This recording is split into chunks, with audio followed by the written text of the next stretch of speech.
Cameron Todd Willingham was put to death by lethal injection by the state of Texas on February 17, 2004. They said he set the fire that killed his 3 little daughters in Corsicana, Texas, 2 days before Christmas in 1991, a fire he escaped from. There's smoke damage in this room. There's some heat damage in this room. Here, in a video taken a few days after that fire, investigators walk through the house, trying to figure out what happened. This is the bed where the 2-year-old was found in the middle of the bed. They looked for clues they thought the fire left behind, and those clues, they decided, meant only one thing.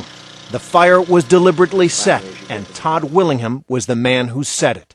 Doug Fogg was one of those arson investigators. You remain very confident. Oh, yeah. That this was arson. Totally. But that conclusion is now widely acknowledged by top fire investigators and scientists throughout the country to be deeply flawed. Do you believe that the state of Texas executed an innocent man? I do.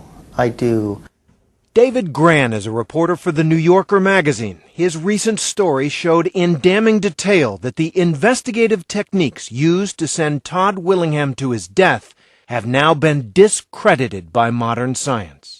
This fire has now been examined multiple times by separate of the leading fire investigators in the country. Each one has concluded that there is absolutely no evidence of arson or that a crime ever occurred. Last month, an official report to the Texas Forensic Science Commission, a state panel reviewing the Willingham case, blasted the arson investigation as nothing more than a collection of personal beliefs that have nothing to do with science-based fire investigation. And even the original prosecutor in the trial admits the foundation of his case that arson killed those children is now undermined. You would agree that this report from the Texas Forensic Science Commission calls into very serious question the methodology and the way this arson investigation. Without question. That it really has a problem. That the techniques used were flawed. Deeply. Yes. But John Jackson still insists he sent a guilty man to the death chamber.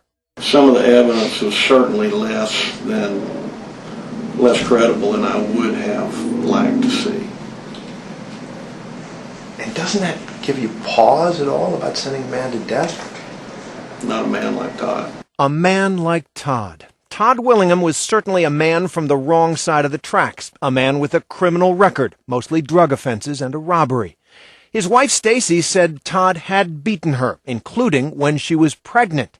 To the prosecutor, that history of spousal abuse was key. The best evidence to me is not the investigation of the arson. The best evidence that I believe I presented was the prior attempts of Todd Willingham to kill his children. He beat his wife when she was pregnant, therefore he killed his children in the fire. I think that's a major factor that most finders of fact, such as jurors, would consider. Todd's wife, Stacy, specifically denied Jackson's argument in the trial and insisted her husband, while violent towards her, would never have hurt their children. Stacy declined our request for an interview through a family member. We don't execute people who beat their wives. And the only question that matters in this case is, did Cameron Todd Willingham set a fire on December 23rd, 1991, that burned down his house and killed his 3 children? So it comes back to the fire. Doug Fogg and Manuel Vasquez made this diagram showing where the floor was charred, where flames were seen bursting out of the windows, where there were brown rings on the concrete porch. It all looked very suspicious. I have no doubt that the fire was deliberately set. What's the best evidence for that? The elimination of the accidental causes. We found the liquid accelerant. That's right. Lab tests showed the presence of a flammable liquid on the porch, near where the family kept a barbecue grill and lighter fluid. But all other tests throughout the home showed nothing suspicious. Nevertheless, Fogg decided Todd Willingham had lit a fire at the front door, blocking rescue attempts, and the fire had followed a trail of liquid accelerant he had poured through the hall and into the children's bedroom, where they were sleeping, and where the floor was badly charred in what the investigators determined were pore patterns. I am very convinced of what I saw, what I did, and that I didn't make mistakes. All these indicators are simply based on folklore. They're old wives' tales. There's no scientific basis for them. Since the Willingham fire in 1991, there has been a revolution in the scientific understanding and analysis of fires. Gerald Hurst is one of the pioneers of that revolution and one of the many leading modern fire analysts who have looked at the Willingham case. This is just a typical fire. Typical fire, yes. He was executed for arson, for the murder of his daughters. That's right, he was, because the people who investigated the fire did not understand the behavior of fire. Inside Todd Willingham's house, in the children's room, investigators found a charred floor, proof of arson, they thought. But modern science has discredited that theory. Nevertheless, prosecutor John Jackson thought those so-called pour patterns on the floor proved something else, too, that Todd Willingham worshipped Satan.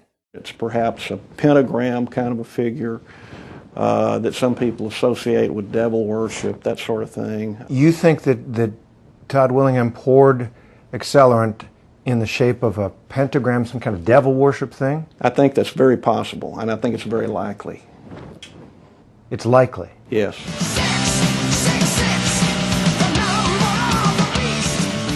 Jackson also learned that Todd was a fan of the heavy metal group Iron Maiden and had posters and tattoos of skulls and other heavy metal imagery. Based on the fact that he liked heavy metal and Iron Maiden and liked metal rock groups that use skulls and those kinds of imagery, that makes him a devil worshiper? No, it does not make him, but it makes it more likely that he is a devil worshiper or he is obsessed with Satan-like figures and that sort of thing. And that's evidence that he killed his children? That's certainly one factor that a finder of fact could consider. Jackson offered Willingham a plea bargain. Confess to killing his children, his life would be spared. Todd refused angrily. I think it's a response to his belief that a life sentence for him would be worse than a death penalty. Isn't it also possible he just was telling the truth when he said, I will never plead guilty to something I didn't do, especially killing my kids? I don't think it's a very good possibility that Todd Willingham ever told the truth to anybody about anything. He's one of the most completely manipulative individuals that you'd ever hope to find. He's still manipulating us from the grave. John Jackson is now a senior judge in Corsicana. He stands by his case. They say the conclusions reached by these investigators are not warranted by modern fire science and are based on primitive, old wives' tales, folklore. It's not to say that they're not correct, though. You send a man to death on that. I'm comfortable with that. Beyond a reasonable doubt. Beyond a doubt. There was other evidence, the fact that Todd escaped with only minor injuries, a jailhouse snitch, a mentally ill drug addict who has since recanted his testimony. But it really boiled down to that arson evidence and Todd Willingham. This letter is July 26, 2001. Reporter David Gran obtained copies of the letters and diaries Todd wrote on death row. I could handle being here for something I did, but to be persecuted like this for nothing, I shall never understand. No God who cared about his creation would abandon the innocent. On February 17, 2004, Todd Willingham was put to death. He said, just before he died, I am an innocent man convicted of a crime I did not commit. I have been persecuted for 12 years for something I did not do. From God's dust I came, and to dust I will return. So the earth shall become my throne.